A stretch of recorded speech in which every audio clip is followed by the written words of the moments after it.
Hey, welcome to the Simple Nutrition Podcast, a show that helps you learn practical and actual nutrition tips from an expert. I am your host, Leonila Campos, a registered dietitian with over 8 years of experience in the nutrition field. Hey, welcome back to another episode in the Simple Nutrition Insights Podcast, the podcast where we dive deep into how nutrition can fuel your life. I am your host, Leonila Campos, registered dietitian, and today we are exploring the fascinating connection between what we eat and how our brain functions. We are going to talk about, memory, we're going to talk about focus, our mood, and long-term cognitive function. Do you know that the brain is about 60% fat and consumes 20% of the body's energy? We'll uncover specific foods and nutrients that support brain health, how to incorporate them into your meals, and some simple tips to keep your minds sharp. So, I oftentimes have patients that ask me, what are some of the foods that I can have to improve my brain function? Or what are some of the foods that are going to support my memory, my focus? And so I think it's really important to emphasize, right, that our brains need 20% of our energy, right? And so it makes sense that when we are not eating enough, right, you are going to have issues with, headache or fogginess or not feeling so well. And so this is really important to remember, right? When you are looking at your meals and when you're looking at your day-to-day and how you feel overall. Sometimes I've had clients that have recurrent headaches, right? And so as we're looking into the nutrition aspect of it, we're looking at figuring out ways how to improve that, right? And headaches can come in for so many reasons, right? Many factors can contribute to it. Dehydration, right? Not sleeping enough, hormonal changes, sensitivity to light, so many things, right? But there are some things that we can control and some things that we can improve and see if that helps a little bit, right? And so nutrition is one of them. But it also affects when we don't have the proper nutrition, right? When we're not feeling ourselves properly, it also affects our memory. It also affects our ability to remember things, to stay focused. Hence the reason why, right, there is free breakfast and free lunch, and at least here in the United States. It's because there has been so much research that shows that when children don't eat in the mornings or at lunchtime, their ability to learn, right, their academic performance really is affected. And it makes sense, right, because our brain uses 20% of our energy. And so we're not getting those nutrients as well as, using those nutrients for development. It definitely affects us in so many ways.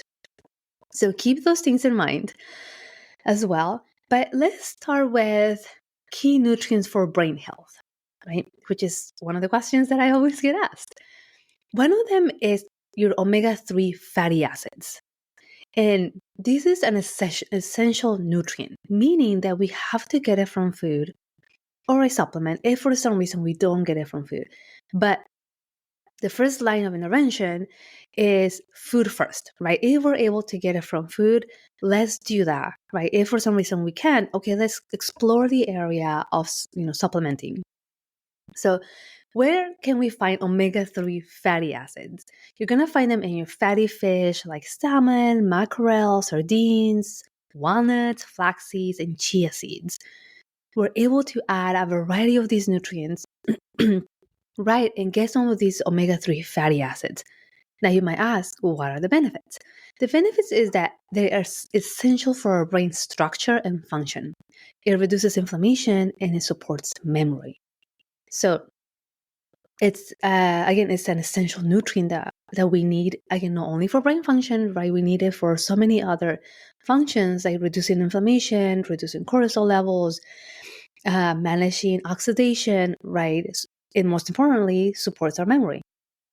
So here are some tips, right? And now I am going to do this with each of the nutrients that I'm going to mention, how to use them, right? Just a helpful tip. So aim for 2 servings of fatty fish per week, right? And this can also help you with your heart health. So it's a win-win addition.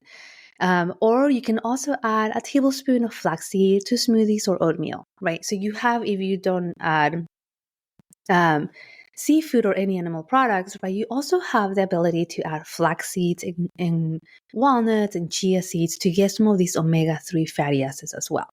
So aim to add those consistently, right, to get those omega-3 fatty acids. The next one is a group, right? These are your antioxidants, which includes your vitamin C, your vitamin E, and polyphenols.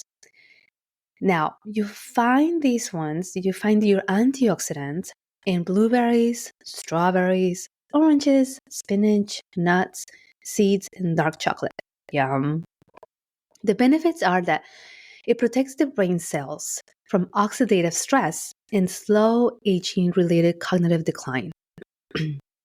Now, when we think about our meals, right, and how they are composed and what our plates are missing, oftentimes is a good majority of our antioxidants, right? And so what I usually suggest to my clients is like, you don't have to eliminate things, right? But you have to look at your plate and ask yourself, how balanced is my plate, right? What food groups, what nutrients am I missing that I can add them, right? And you're adding nutrition, you're adding fuel, you're adding these components that your brain needs.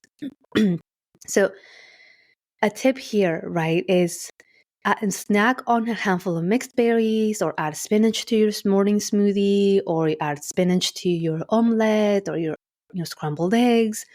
There's so many ways we can add these antioxidants to protect our brain cells from oxidative stress, right? And there's so many things that affect our brain cells, right? From environmental, from the food that we eat, toxins. And so if we're not doing anything to protect ourselves, right, then we can see that, cognitive decline, but it also affects just our brain cells and our ability to repair. So make a point to add these foods, right, on a daily basis. You want to be able to add these foods throughout the week, right? Every single day, finding different ways to do that. The next group is your B vitamins. Vitamin B6, vitamin B9, vitamin B12, and you find these B vitamins in leafy greens, eggs, whole grains, and fortified cereals. The main benefit, right, is that they play a critical role in producing neurotransmitters and maintaining brain energy levels. Now, your B vitamins are for energy and metabolism.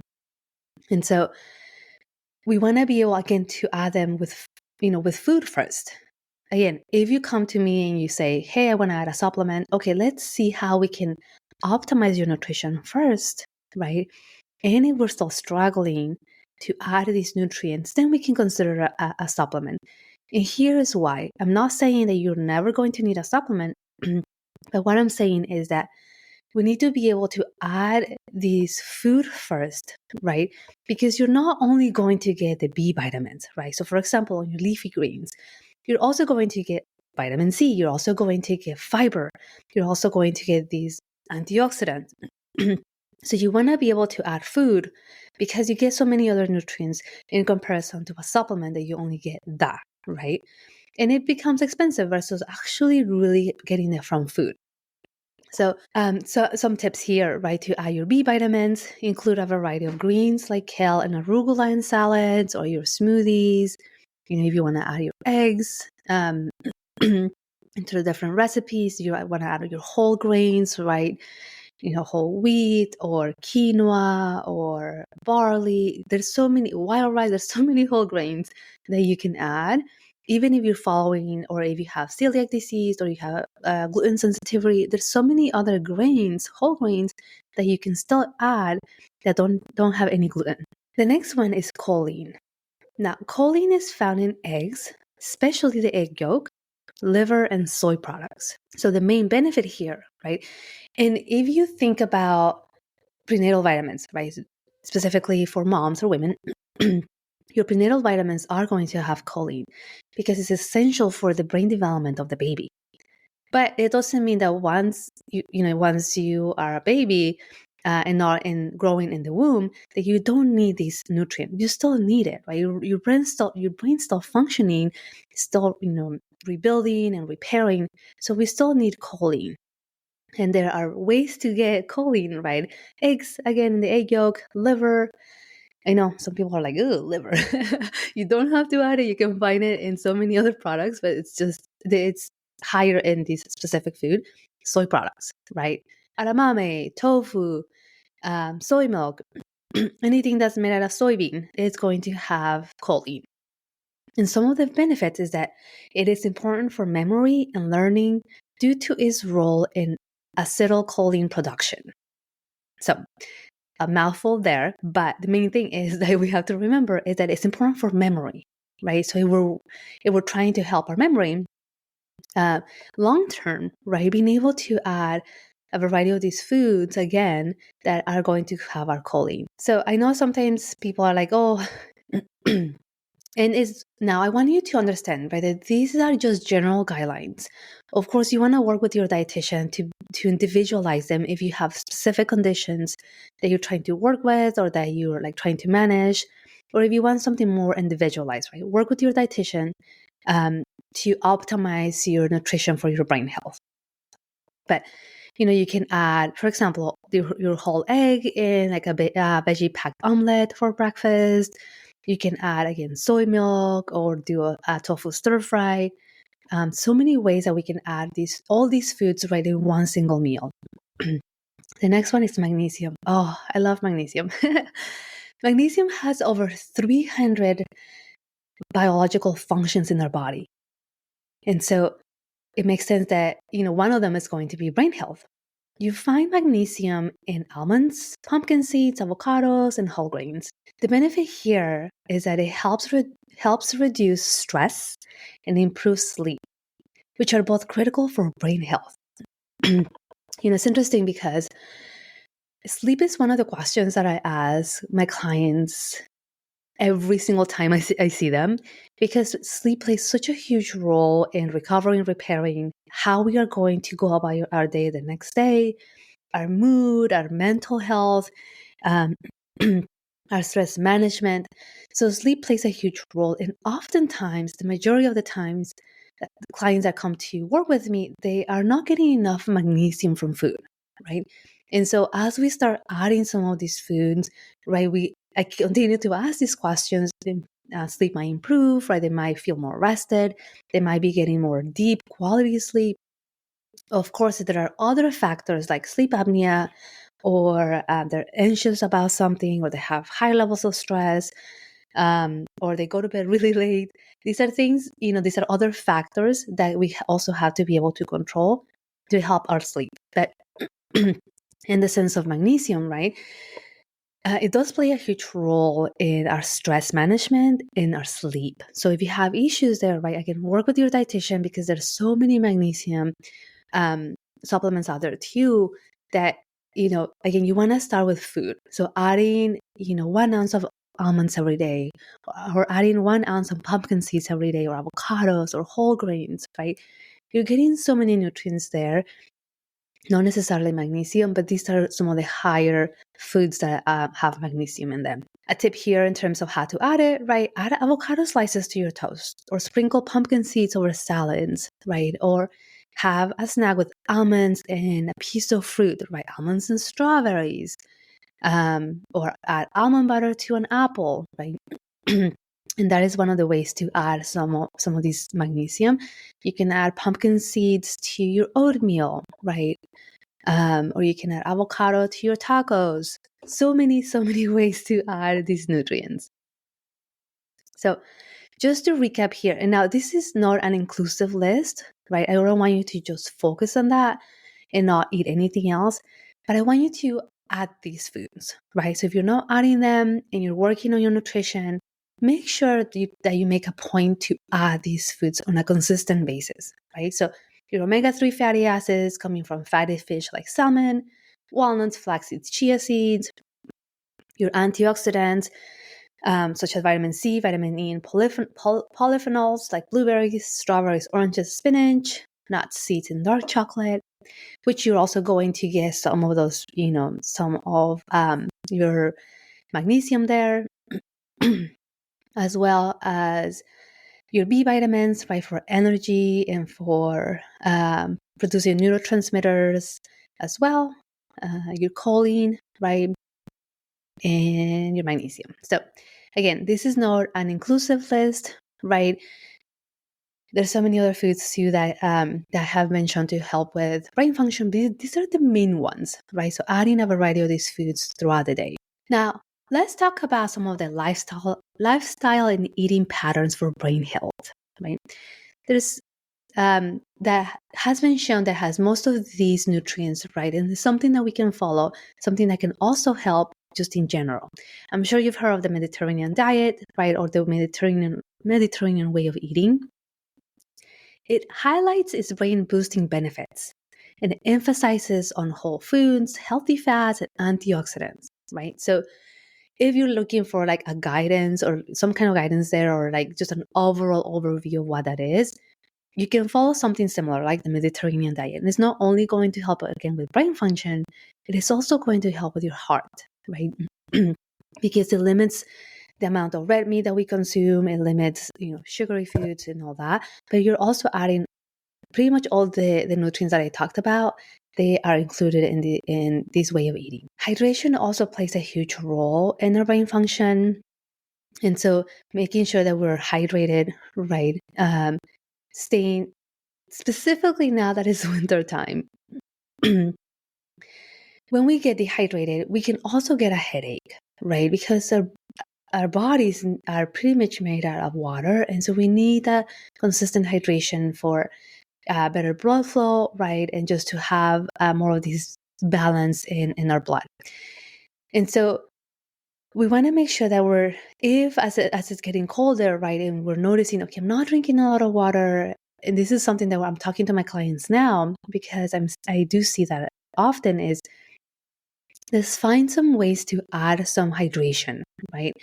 We're not out as much. It's not hot, so we're not sweating. So our bodies are not needing to keep us cool so often. And we just are cold, right? We don't get thirsty and we don't want cold water. So some other ways to add some hydration, right, is adding some warm water with lemon, right? I have clients that do that. Tea, right? Non-caffeinated tea that doesn't have any caffeine. Chamomile tea, mint, lemongrass.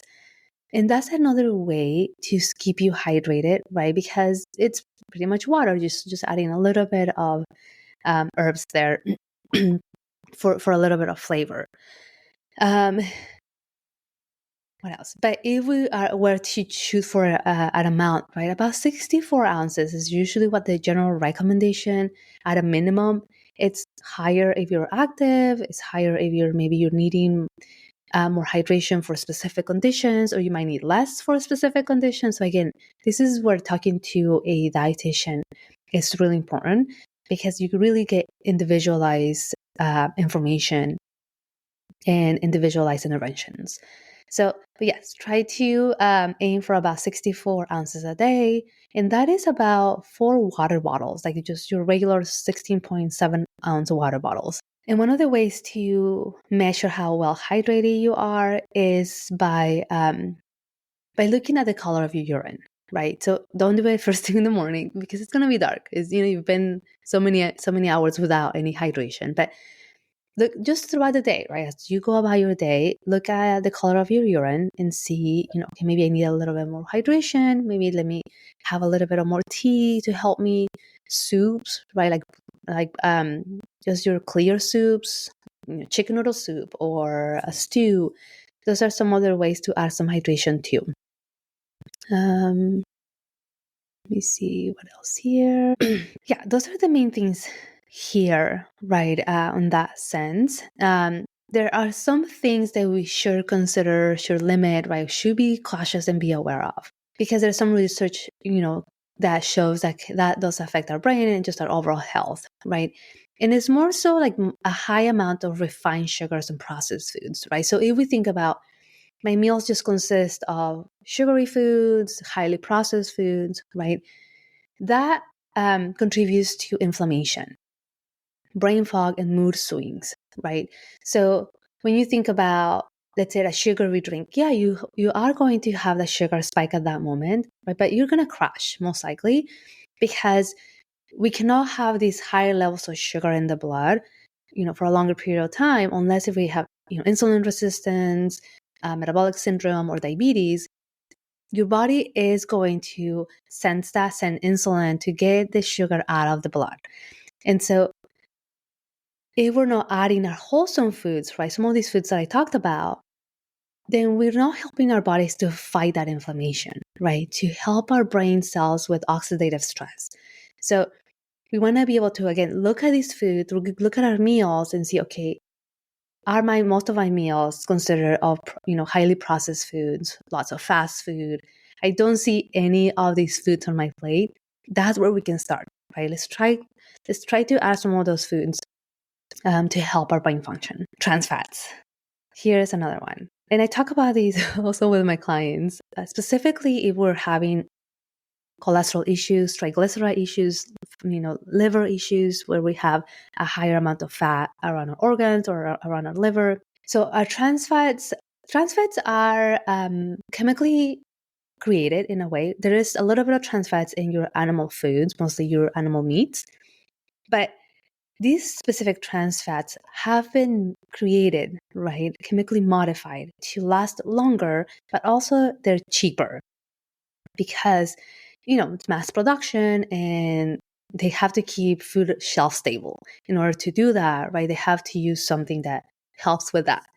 So you're going to find trans fats on packaged baked goods, fried foods. Now, I've done an episode on how to read a full label. So if you haven't had a chance to listen to that episode, go and check it out. But every single food that is going to have a food label on it, right, is going to have trans fat, and it's always going to be zero. But that doesn't mean that there is zero trans fat, right? It's just because the FDA told the food industry, hey, it indicates that these higher levels of trans fat is creating issues in heart health, right? Cardiovascular issues. And so they said, okay, we have to reduce it to 0.5 grams or less. And if that is the case, you don't have to add it on the nutrition facts label. But again, it doesn't mean that it doesn't have any zero trans fat. What you have to do is go where the ingredients list is and try to find partially or fully hydrogenated oils. Again, go into where your ingredients list is on that specific product and try to see, okay, where is the fully or partially hydrogenated oil? That, my friend, is a trans fat.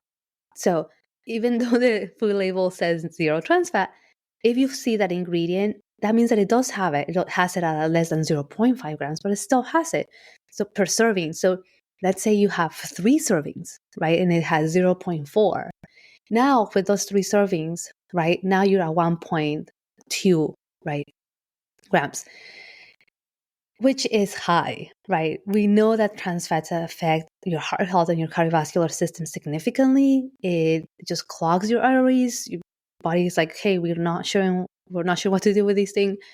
And so it contributes to cardiovascular health. It also affects your liver, and it affects, obviously, your heart. So you want to be able to avoid that ingredient if possible, right? If you're like, this is why I can afford that, and that's what I'm going to do for now. Try to limit it, right? Especially if you have some of those conditions, because it's just going to contribute to more heart issues. So try to avoid fully or partially hydrogenated oils. That's a trans fat. But when you think about in terms of brain health, that affects also your brain, right? It has been linked to increased risk of dementia. Again, because it's something that, it's creating more inflammation, right? Your body's like, hey, we're not sure what to do. And it's affecting your entire body, not only your cardiovascular health, but also your brain health. So again, check the labels, right? Avoid that those specific ingredients, partially or fully hydrogenated oils. Try to find something similar, right, that you're able to afford, or find something different. The next one is alcohol. Now, moderate consumption can be part of a healthy plan, a healthy diet, right? And to put it in perspective, the American recommendations, right, or the USDA recommendations is to limit one alcoholic drink, right, a day for women and 2 for men. If you don't drink, please don't start drinking to try to meet that guideline. It is just for people that drink, right? Excessive intake of alcohol has been linked to cognitive decline, right? So it does affect your brain function because it's, it just goes into the brain. So with alcohol, right? This is something that can be definitely a sensitive topic or something that we kind of have to further explore. But again, the main thing here is that, and this is for all types of alcohol across the board, right? Even for wine. So because of the levels of alcohol in the specific drink. So the idea is that if we don't drink consistently, that's perfect. You don't have to start. If drinking is something that you do on a consistent basis, right? And you're like, you know what, I'm a female, I drink more than 2 drinks every time I go out, or if I'm a male and I drink 12 beers, right, or something like that, which I've had clients say that. We have to really understand, right? Okay, what is the end goal here, right? In trying to further be aware of maybe the possible reasons why that is happening, but also, right, how is this benefiting me, right? And let me just break it to you here. Alcohol doesn't do anything for you on a nutrition standpoint, on a health standpoint, right? It actually affects your entire body in such a negative way, right? Not only your brain function, but also your liver. And so your liver is the one that takes the hardest hit. And so if you already have, for example, let's just deviate here for a moment. If you already have fatty liver disease, right, or metabolic liver disease or something along those lines, I know it changed to MASH. Adding alcohol, right, is not helping your liver at all, because your liver it's the number one organ to trying to detoxify your body and trying to get rid of alcohol. Pretty much every other function slows down to try to get rid of it. It's a toxin. And so you really have to think about those things, right? Because it does affect your brain function. It does affect your cognitive abilities, hence why people, are not well when they're drinking. But long term, right, it does affect your brain function long term. And so, some tips there. Again, if this is something that you really want to work on and it's not something that you've been able to do, there's so many support groups out there. There's therapists that work, specifically with individuals, with addiction or that struggle with a specific, intake or alcoholism. You're not alone there, right? It's just a matter of knowing what you want and asking for the support. So let's pivot here for a moment. Let's talk about some practical meal ideas for our brain health. So I'm going to give you some examples here, just as a quick guide, right? Again, make sure that you work with your dietitian to have a more individualized plan, but these are just some general ideas. So for example, for breakfast, you can have an avocado toast with whole grain bread, topped with a poached egg and a side of berries. If you don't do animal products, avocado toast with crumbled tofu on a whole grain bread, right, and some acai berries. Or you can do avocado toast with a whole grain, right, your berries and a glass of soy milk. For lunch, right, you can have spinach and salmon salad with walnuts, olive oil, and balsamic vinaigrette, right? Or you can do a tofu stir fry topped with like walnuts, right, and some of these vinaigrette, balsamic vinaigrette. For a snack, you can have 1 ounce of almonds and dark chocolate. My goodness, who doesn't want to try something like that, right? That sounds really delicious. Or, a handful of pumpkin seeds, right, and berries if you haven't had your berries. That's also another idea.